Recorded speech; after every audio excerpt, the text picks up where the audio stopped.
ትግራይ ስትሪም ሚዲያ አቡሽ ተዓሰተ 2 ሰዓታት ፈላላያ በትግራይ ኢትዮጵያ አፍሪካን ዓለምን ዝፍጠሩ ሓደሽቲ ምዕባለታት ዝሰምዑሉ ሚዲያ እዮም ነሎም ዕለት ዘዳለናዮም ዜናታት እንሆ ብፈለማ ግን አርእስተ ዜና ኣብ ልዕሊ መሰረት ሓዱሽ ዘነጻጸረ ሰልፊ ኣብ ከተማ መቐለ ውዒሉ ሰልፊ ኣብ ውሽጡ ብዙሕ ውስብስብ ዝበለ ነገር ሒዙሎም መሰረት ሓዱሽ መብርህ ዝሃበትሉ ኮይና እቶም ዝኸሰሱዋ ቢሮታትን መርትዖ ዝወልቦ ኣቕሪቦም ኣለዉ ብዝርዝር ዝቐርብ ትሕዝቶናዩ ሰራዊት ብልጽግና ናብ ዞብል ከባቢ ይኸትተሎ ተባሂሉ ካብ ድምፂ ወያነ ትግራይ ዝተውሃበ ሓድሽ መብርህ ኣሎም ልዕሊ 67 ካብ ከተማ መቐለ ክወፁ ዝተተሓዙ ሰባት ኣብ ቁፅፅር ውዒሎም ንምንታይ ተታሒዞም ብዝርዝር ክንሪኦ ኢና ናብቲ ፈላማይ ዜናና ክንሰግር ቢሮ ጉዳያት ኮሙኒኬሽን ትግራይ መግለጽ ሂቡ ሕገ መንግስትን ውዕሊ ፕሪቶሪያን ዝጥሕሱ ተግባራት ጠጠው ይበሉ ኢሎ ኣብ መግለጺኡ ኣምሓራ ክልልን ኣምሓራ ሚድያ ኮርፖሬሽንን ዝተፈላለዩ ሽማሽም እናሃቦ ምዕራብ ትግራይ ኣካል ኣምሓራ እናገበሩ ከም ዝፅውዕዎ ዘዘኻኽርቲ መግለጺ ናይ ዝመቐጽልታ ድማ ኣማራ ሚድያ ኮርፖሬት መስከረም 29/2018 ዓ.ም በቴሌቪዥን ሞስኮቶ ቢሎም በአማራ ክልል የወልቃይት ጠገዴ ሰቲት ሁመራ ዞን አስተዳደር ተፈናቃዮችን ለመቀበል ተዘጋጅተዋል ድሉነት ተዳልዩ ዝብርእስ ሒዙ ኣብዞ ጸመደብ አካል ግዝአት ትግራይ ዝኾነ ምዕራብ ትግራይ አካል ክልል አምሓራ ከም ዝኾነ ጌሮም የወልቃይት ጠገዴ ሰቲት ሁመራ ዞን ኢሎም ብምጽዋዕን ኣብ መምላስ ተመዛበልቲ ተዛብዐ መልእኽቲ ምቕራጽን ሕዝውን ቀጽሎም ለሎ ምባለ ከሲሱሎም እዚ ከምዚና ኣሎ ደመቀ ዘውዱ ኣብ ዝቕነም አምሓራነቶም አሚኖም ኢትዮጵያውነቶም አሚኖም ዝመጹ እንተኾይኖም ኣብዚ መጽኦም ተጋሪዩና ዝብሉ ተመዛበልቲ ኣይንቕበልን ዝበሎ መልእኽቲ ተዘርጊሕሎም በብዙ ቦታዎች ተፈናቃይ ይኖራል የተፈናቀለ ሰው ህዝቦች ወደ ነበሩበት አይመለሱም ማለት አይቻልም መመለስ አለባቸው ሰላም ልንፈጥር ከሆነ ካልሆነ አንዱን ማህበረሰብ አፈናቅለ አንዱን በመኖር ይቻል አይመስልኝ ለውጥ ሲመጣም ከ24 በላይ ባሶች አቁመናል እኔም እንኳን ባለሁበት ከ6 ሰዓት በላይ ዙማ ዋይተናል ከባሳ ወርደን በጭራሽ መሄድ አይገባችሁም መኖር አለባችሁ ወደ መንደራችሁ ተመለሱ የሚል ነበር ከሱ በኋላም ቢሆን ተደናግጦ ይወጣ በራሱም ተመልሶ መጥቶ ሰፍሯል አሁን ከኛ ጋር እሺ የሚቆጠር ሰው ይኖራል የሄደውም ሰው ለማስመለስ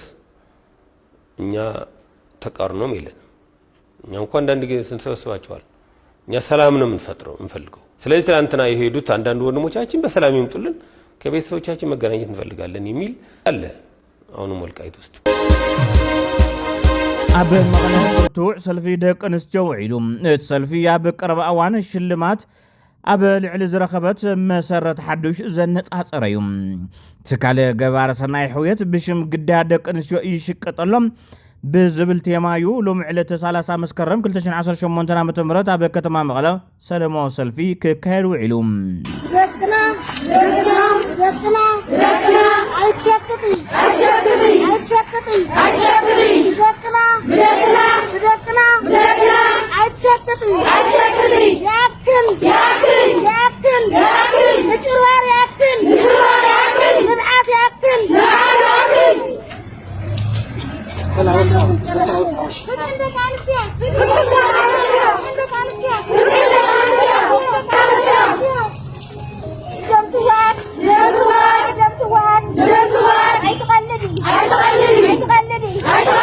ኣብተን ተሰለፍቲ ድማ መሰረት ዝሰርሐቶም ካብ መንግስታዊ ኣፍልጦ ወፃዩ መንግስቲ ብዘይፈልጦ እያ ተሸሊማ ክብላ ከሲሰንኣ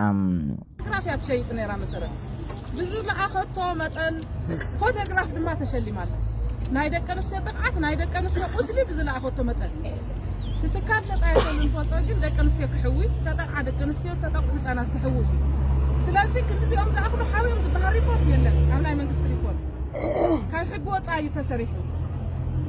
ክምዝጋብ ተሎ ዝኾነ ይኹን ምግባረ ሰናይ ድርጅት ናይ መጀመርያ ዝኸደና በዩ ኣብ ደቂ ኣንስትዮ ዝሰርሕ ተኾይኑ ናብ ደቂ ኣንስትዮ ኣብ ህፃናት ዝሰርሕ ተኾይኑ ከምኡ ኣብ ትምህርቲ ዝሰርሕ ተኾይኑ ናብ ትምህርቲ ይምዝገብ ፕሮጀክት የቕርብ ክንደይ ሰብ ከም ዝጠቅም ኣብኡ ይምዝገብ ኣፍትውዕሊ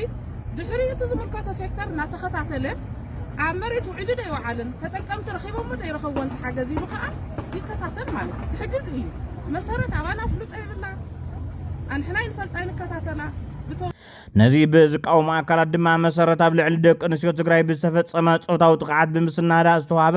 ዓለም ለኻዊ ኣፍልጦ ይሰረዝ መሰረት ኣብ ልዕሊ ደቂ ኣንስትዮ ትግራይ ዝበፅሐ በደልን ጥቕዓትን ብዝምልከት ዝሰነደቶ ሰነድ ናይ ሓሶት እዩ ኣብ ትግራይ ፆታዊ መጥቃዕቲ ዝተፈጸመ ጓል ኣንስተይቲ የላን ዝብል መልእኽቲ ዘለዎ ሰልፊ እዩ ዝብሉ ሓሳባት ክህቡ ውዒሎም ኣለዉ ሰልፊ ናይ ጉዳይ ደቂ ኣንስትዮ ማሕበር ደቂ ኣንስትዮ ትግራይን ቤት ጽሕፈት ህወሓትን እዩ ዝበሉ ድማ ካልኦት ወሃብቲ ርእይቶ እዮም መሰረት ሓድሽ ኣብ ቅነ ሽልማታ ኣብ ትካላ ይሰርሕ ዝነበረ ጋዜጠኛ ቴድሮስ ኣለሙ ክእሰር ካብ ስርሑ ክለቅቕ ዝተገበረ ነቲ ሽልማት ንምትዕንቃፍ መንባሩ ባዕሉ ቴድሮስ ድሕሪ ሽልማት ዝሃቦ ሓሳብ ነይሩ መሰረት ጎዲኣትና ብስምና ሸቂጣ ዝበላውን ኣብ ጽባሕቲ ሽልማት ምርካበን ገጸነ ተሸፊነን ዝወፃ መንባረን ዝዝከር እዩ መሰረት ብሽምተን ጉድኣት ዝበፅሕ ደቂ ኣንስትዮ ሸቂጣ ዝብል ብጓል ጀነራል ሸሪፎ ጋዜጠኛ ናይል ወልደ ጊዮርጊስ እያ ክልቲአን ዝገበርኦ ናይ ስልክ ዝርርቡን ናብ ሚድያ መውፅኦ ዝዝከር ኮይኑ ኣብቲ ዝርርብ ናይል ወልደ ጊዮርጊስ ሙሉእ መረዳእታ ኣለኒ ገበነኛኺ ኣቦይ ተልዕልሉ ዓቕሚ የብልክን ዝብል ይርከቦም መሰረት ምሽላማ ስዒቡ ዝመፁ ዘለዎ ክስተታት በርቲዖም ኣለዉ መሰረት ብሽምተን ጉድኣት ዝበፅሕ ደቂ ኣንስትዮ ትሽቅጠላ እቲ ተቃውሞ ልክዕ እዩ ዝበሉ ከም ዘለዉ ኮይኖም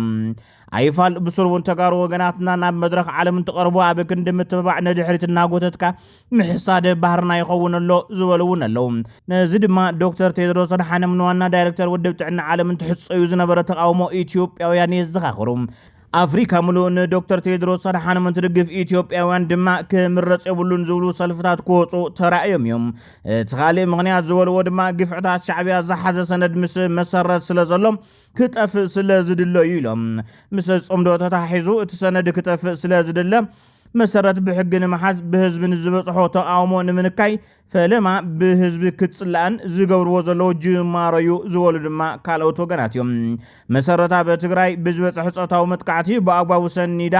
ኢልዩ ዓለም ሸሊምዋ ብኻሊእ ኣባህላ ዓለም ኣብ ትግራይ ንዝበፅሐ ፆታዊ ዓመፅ ኣፍልጦ ትህብ ዘላ እዚ ከዓ ኩሉ ሕማም ደቂ ኣንስትዮ ዝሕመሞ ትግራዋይ ክሕጎሰሉ እዩ ዝግባእ ድማ ይብሉ ብኻሊእ ገጽ ነተን ሎሚ ሰልፊ ዝወፃ ደቂ ኣንስትዮ ንተመዛበልቲ ድምፂ ክትኮና ብዝብል ናብቲ ሰልፊ ከም ዝፀውዕዎን ዘርአ ደብዳቤ ድማ ኣብ በሪ ቴሌቭዥን ትግራይ ተለጢፉ ተረኺቡ መሰረት ነቲ ናይ ሎሚ ሰልፊ መልሲ ክትህበሉ ኣይተረኣየትን እኳ ዳ ሳብ ትግራይ ዝበፅሐ በደላት ዓለም ክፈልጦ ፅቡቕ ዲፕሎማስያዊ ዓወታት ትረኽበሉ ከም ዘላዩ ብምስሊ ኣደጊፋ ሓበሬታታት ተሰኒ ዘላ ኣብ ጉዳይ መሰረት ሓድሽ ተታሒዙ ብሕጊ ክረአ ዝግባእ ጉዳይ እንተህልዩ ብሕጊ ይወዳእ እንተዘይኮይኑ ግን ሰልፊ ምፅዋዕን ካልኦት ሽማሽም መሃበን ግን መተዓዛዘቡ እዩ ዝብል መደምደምታ ተዋሂቡሎም ሰራዊት ብልጽግና ናብ ዞብል ከባብታት ይኸትት ኣሎ ተባሂሉ በዝሕ ዘለዎ ናይ ብልጽግና ሰራዊት ብመስመር ዓፋር ካልዋን ሓሊፉ ያሎ ከይበፅሐ ናብ መስመር ዞብል ይኣቱ ከም ዘሎን ካብቲ ከባቢ ዝወፁ ሓበሬታታት የመላኽቱ እዚ ኣብ ልዕሊ ፋኖ መጥቃዕቲ ክፍፀም ደልዩ ዝብሉ ሓበሬታ ኣካፊሎምን ኣለዉ ድምፂ ወያነ ትግራይ ከም ሎሚ ዕለት ከም ዝተጀመረ ተሓቢሩ 30 መስከረም 1972 ዓ.ም ድምፂ ወያነ ትግራይ ኣብ በረኻታት ሳሕል ተመስሪቱ በትሽዑ ህዝቢ ናይ ተዓዋታይ ቃልሲ ኣካል ክኸውን ብዝተወሰነ ናይ ምንቃሕ ምውዳብን ምዕጣቕን ዘመተ መሰረት ሰፊሕ ምውዕዋዕን ምስራፅን ዝሓትት ወሳኒ ወቕቲ ነይሩ ንኡዩ ድማ ድምፂ ወያነ ተመስሪቱ ይብሉ ሰብ ታሪኽ ዶት ካብ ትምስረት ዛጊድ 46 ዓመታት ኣቑፂራላ ካሊ ድማ ኣብ ዝሓለ እዚኣ 30 መስከረም 1936 መንግስቲ ኢትዮጵያ ሓገዝ እንግሊዝ ተጠቒሙ ዕዳጋ ሶኒ መዓልቲ ብደብዳቤ ነፈርቲ ብምክያድ ልዕሊ 500 ተጋሩ ዝጨፍጨፈሉ ዕለት እዩ ካብዚኣቶም እቶም 120 ህፃናት ከም ዝነበሩ ድማ ይፍለጥ ኣብ ዓባይ ጸለምቲ ፍሉይ ቦታ እምባራስ ሓደ መንእሰይ ንሓንቲ ኣዶ ብበትሪ ቀቲሉ ክልተ ዓይና ብኻራ ኣውፅኡ ብግፍዒ ቀቲልዋ እዚ ገበነኛ ብትሕቲ ቁፅፅር ውዒሉ ከም ዘሎ ድማ ተገሊጹ መንቀሊ እቲ ቀትለት ክሳብ ሕዚ ኣይተነፀረን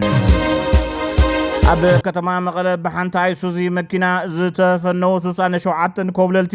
ተታሒዞም እቶም ዘኸብለልዎም ይጻረዩ ምህላው ፖሊስ ገሊጾም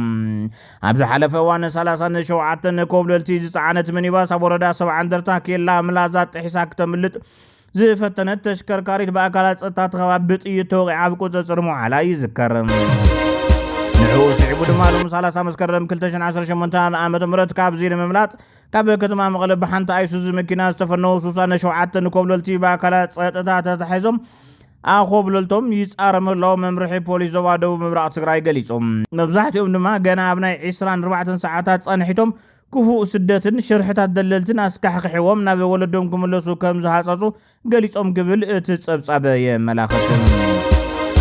ኣብ ኢትዮጵያ ሕጽረት ኮንዶም ኣጋጢሙ ኢትዮጵያ ብዓመት ካብ 270 ሚልዮን ክሳብ 300 ሚልዮን ኮንዶም የድልያ ተባሂሉ ይኹን እምበር ናይ ኢትዮጵያ ዝኣቱ መጠን ድማ ካብ 100 ሚልዮን ንታሕቲ ተባሂሉ እዚ ማለት 40% ጥራሕ ዝሽፍን ምዃኑ እዩ ኣብ መወዳእታ ማሪያ ኮሪና ማቻዶ መራሒት ተቃዋሚ ሰልፊ ቬንዙዌላ ሽልማት ኖቤል ሰላም 2025 ተሸሊማ ኮሚቴ ኖቤል ንዲሞክራሲን ሰብኣዊ መሰላትን ብዘይሕለል ቃልሲ ከምውን ኣብ ቬንዙዌላ ነጻነት ንምምላስ ብዘካየደቶ ሰልፊ ቃልሲ ንማርያ ሓሪዋሎም ስጋት ኣጋጢምዋ ንድሕነታ ዝተሓበአት ማርያ ነጻን ዲሞክራሲያዊትን ቬንዙዌላ ክርእዩን ዝሓልሙ ሚልዮናት ደቂ ሃገራ ኣብ ምልዓል መርኣያ ኮይና ትርከብ ጓል ኣንስተይቲ እያ እዚ ኣዋጅ ነቲ ናይ ሎም ዓወት ሽልማት ኖቤል ሰላም ክዕወት ተስፋ ገይሩ ዝነበረ ዶናልድ ትራምፕ ቁጥዐ ክፈጥረሉ ከም ዝኽእል ሚድያታት ዓለም እናጸብጸባ ይርከባ ክቡራትን ፍትዋትን ተኸታተልትና ነሳዕ ዝሓዝናዮም ዜናታት ነዞም ተኸታተልኩሞም ይመስሉ ነይሮም ሰላም ንህዝቢ ትግራይ ሰላም ንኹሉ ወዲ ሰብ